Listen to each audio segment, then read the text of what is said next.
આપણે હે ને જો અથાણો કરવા માટે જ આપણે હે ને કેરી લઈ લીધી છે ને આ રીતના હે પીસીસ કરી લીધા છે અને આપણે અહીંયા બે કેરી તો આખી રાખી જાનો બનાવવાનો છે મોરબો અને આમાં આપણે હળદર ને મીઠું નાખી અને એક રાત માટે રાખી દેવાની છે પછી આપણે આગળથી અથાણાની પ્રોસેસ કહીશું તો તમે મારા આ વિડીયોમાં આગળ જોડાયેલા રહેજો હું અથાણું કેવી રીતના બનાવી હું તમારી યારે શેર કરીશ. આપણે 2 કિલો ગુંદા લઈ લીધા છે ને આને છે ને સરસ પાણી ધોઈ નાખ્યા છે મસ્ત એવા ધોઈ અને હવે આપણે એના કાઢવાના થળિયા તો આ રીતના ગુંદા તોડી આ રીતના જો આ રીતના આમ દસ્તો મારશું ને એટલે આના 2 ભાગ થઈ જશે પછી આમાંથી અમે હે ને મીઠાવાળી સરી કરી અને આ રીતના આમ થળીઓ કાઢી લેવાના છે અને ચીકસ બધી છે ને આ રીતના નીકળી જાય આપણે બધા ગુંદા આ રીતના બધા કરી લેવાના છે આપણે હે ને ગુંદાના થળિયા કાઢીને તૈયાર કરી લેવાના અને આપણે કેરીની હળદર મીઠાવાળી કરી લીધી છે આપણે જ બનાવવાનું છે ગુંદા કેરીનું અથાણું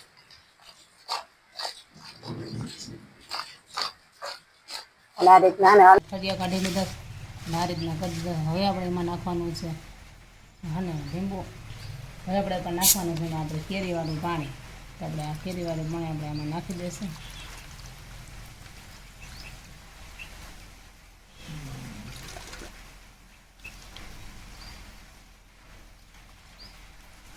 હવે આને ઓવરનાઇટમાં રાખી દઈશું હવે આપણે નાખીશું 1 ચમચી હળદર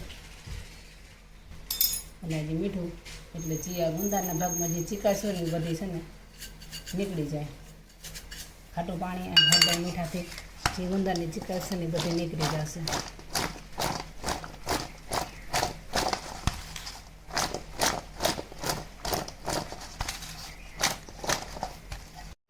આપણે કાલે છે ને હળદર મીઠામાં જો કેરી આવી હતી એ અત્યારે આપણે જો પોરી કરી નાખી છે અને આપણે ગુંદાઈ સાંજે હાથી દીધા હતા હળદર મીઠામાં એ અત્યારે રીતના પોરા કરી નાખ્યા છે. હવે આપણે આને પંખાની સેશનને સુકવવા દેવાના તો 4 થી 5 કલાક સુધી અને સુકવવા દેવાના પાણીનો ભાગ સાવ ના રહે એ રીતના સુકાઈ જાય ને પછી આપણે એના મસાલા કરવાના છે અને આ હજી આપણે ગાજર નાખવાના છે તો એ હજી હળદર મીઠાવાળા અને કેરીના પાણીમાં હજી આ છે ને ડૂબેલા રાખ્યા છે કારણ કે જે આને રાખવાના છે પછી આને જે પોળા કરીને સૂકવી નાખવાના છે આ પણ આપણે અથાણામાં નાખવાના છે ગાજરના ઠોઠિયા છે અને હવે નાખવાની છે એમાં ખારેક તો એના માટે આપણે અહીંયા ખારેક લઈ લીધી છે અને આમાં છે આપણે હળદર મીઠાવાળું પાણી તો આપણે એમાં ખારેકને બધે આખી રાત આમાં હળદર મીઠામાં રાખી એને કાલે આપણે સૂકવવાની છે. તેલ આપણું ગરમ થઈ ગયું છે તો એને આપણે નિરાતે ઠંડુ કરવા રાખી દઈશું ઠંડુ થાય પછી આપણે મસાલામાં નાખવાનું છે તો આપણે તેલ ઠંડુ થાય ત્યાં સુધીમાં આપણે બધા મસાલા તૈયાર કરી લઈએ તો એમ તો મસાલામાં મેં અહીંયા લવિંગ બાદિયા તજ અને તીખા આમનું આમાં તેલમાં વઘાર કરવાનો થોડુંક તેલ ઠંડુ થાય એટલે પછી આપણે એને વઘારમાં નાખવાના છે ગરમ ગરમમાં નથી નાખવાના. તેલ તો થોડું ઠંડુ તેલ થઈ ગયું છે તો તેલ ઠંડુ થઈ ગયું તો આપણે આમાં નાખી દઈએ આ મસાલા આને આપણે ઢાંકી દઈએ.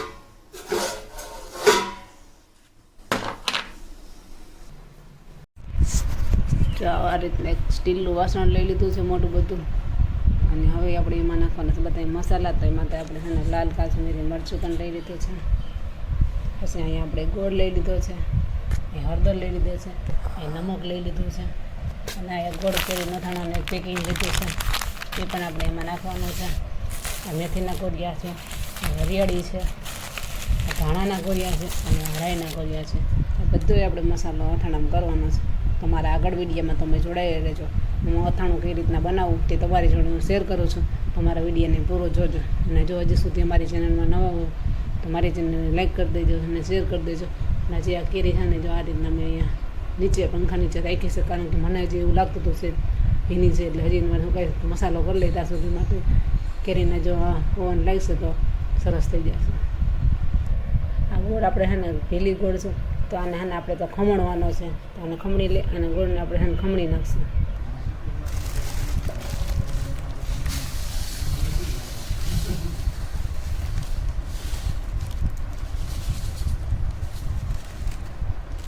આ રીતના આપણે રાઈના કોરિયા લઈ લીધા છે હવે આપણે નાખવાના છે મેથીના કોરિયા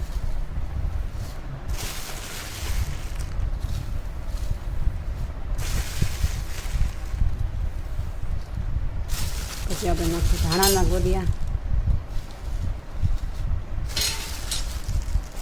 તમે આમાં આખા ધાણા નાખી શકો પણ મેં અહીંયા ધાણાના કોરિયા લીધા છે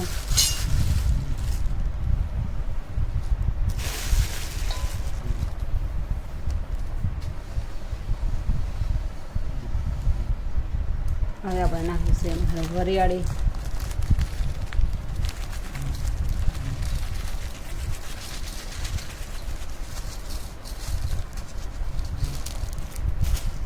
આ રીતનું બધો મસાલો નાખી લેવાનું છે. હવે આપણે ઓલું તેલ જોઈ લઈએ, આપણું તેલ કેવું ઠંડુ થઈ ગયું છે. તો હવે આપણે આ તેલ છે ને એમાં નાખી દેવાનું છે.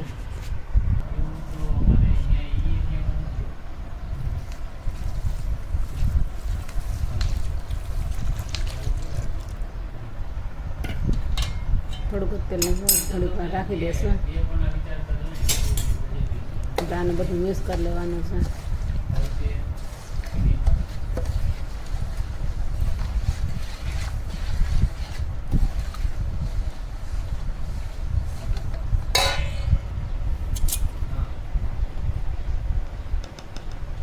આપણે 1 ચમચી લાલ મરચું પાવડર નાખી દીધું છે. 1 ચમચી હળદર નાખી દીધી છે. અને મીઠું, કારણ કે અથાણામાં જે મીઠું છે એટલે આમાં માપનું મીઠું નાખવાનું.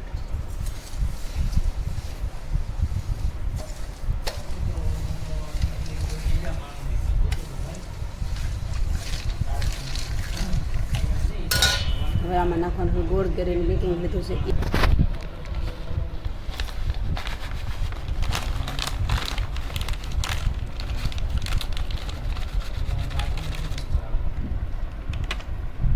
આપણે ગોળ કરીને જે બેકિંગ લીધું હતું તૈયાર, એ આપણે આમાં મિક્સ કરી દેવાનું છે.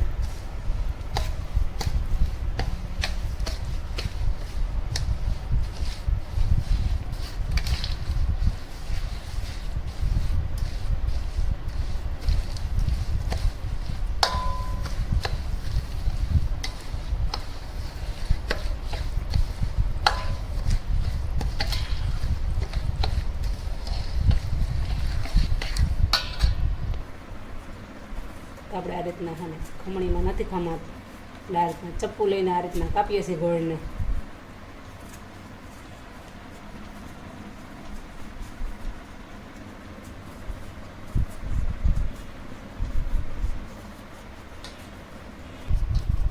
તો આ રીતના બધે ગોળ આપણે ખમણી અને આ રીતના બધે મિક્સ કરી લેવાનો છે મસાલામાં. પહેલાં તો આ રીતના બધે મસાલો તૈયાર કરવાનો છે, પછી બધું અંદર નાખવાનું છે.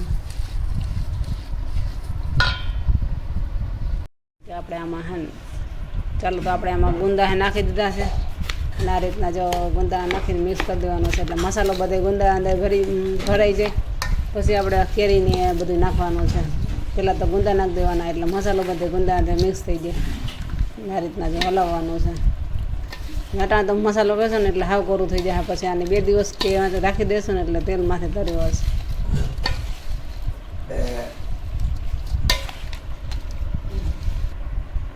તો ગુંદા બધા સરસ રીતે મિક્સ થઈ ગયા. તો હવે આપણે એમાં નાખી દીધી ખારક અને ગાજરના જે આપણે મંગાતાની, તો આપણે એ રીતના એ નાખવાનો છે. બધો મસાલો મિક્સ કરી જવાનો અને નાખી જવાનો. પછી કેરી આપણે નાખવાની બાકી છે, કેરી આપણે પાછળથી નાખશું. આ રીતના બધો મસાલો મિક્સ કરી દેવાનો એમાં.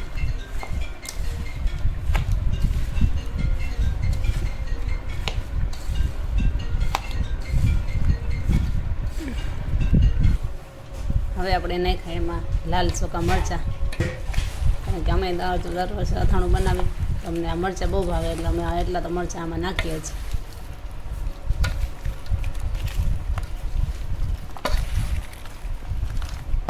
અંદાજે 6-7 કિલોનું અથાણું થશે અમારે.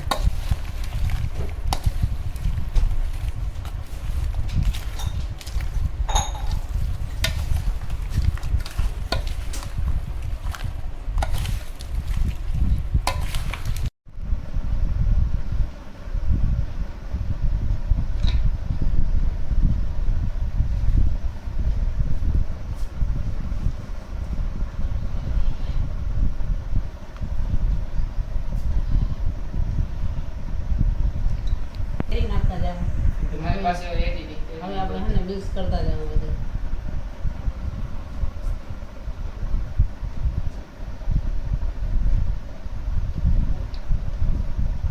નાખી તો ખરા ને, એ કઈ બધી નાખી દે સાહેબ, આમાં ન હોય તો બધું ન નાખે.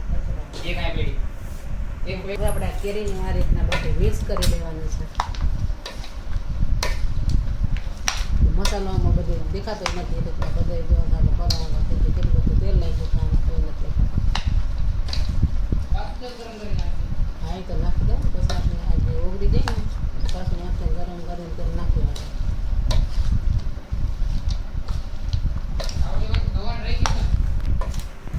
ઢાંકીને રાખી દેવાનું છે. ચાલો તો ધીમે ધીમે આ રીતના બધાય આપણે હે ને ઇન્ગ્રેડિયન્ટ ને મસાલા ને બધું મિક્સ કરી લીધું અને આ રીતના કંઈક અથાણું બની ગયું છે. જોતાં જ મોઢામાં પાણી આવે એવું અથાણું બની ગયું છે. હવે આપણે આને ઢાંકી અને રાખી દઈશું.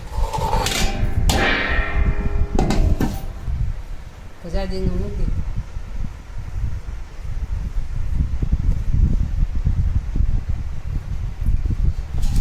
હવે આપણે આને ઢાંકીને રાખી દઈશું. આપણું મસ્ત મજાનું અથાણું જો આ રીતના બધું. ચાલો તો આપણે 2 દિવસ માટે અથાણું રાખી દીધું હતું તો એને આવું કન્ટિન્યુ થઈ ગયું છે. આ રીતના આપણું અથાણું બનીને તૈયાર થઈ ગયું છે. હવે આપણે આ બરણી લીધી છે ને બરણીમાં આપણે ભરવાનું છે. આપણે આ બધું અથાણામાં ભરી લેશું અને 12 મહિના છે ને આ અથાણાને કાંઈ નથી થતું એવું અથાણું લેશું. માથે કપડું બાંધી અને બરણી મૂકી દેવાની છે. બરણી ભરી લીધી છે ને હવે આ બરણીની માથે આ રીતના કપડું બાંધી દેવાનું અથવા તમારી પાસે રૂમાલ હોય તો રૂમાલ બાંધી દેવાનું. આને હવા ન લાગવી જોઈએ એટલે હાથ આખા વર્ષ બગડતું નથી એવું ને એવું રહે છે. તો આપણું હાથનું ભરીને કમ્પ્લીટ થઈ ગયું.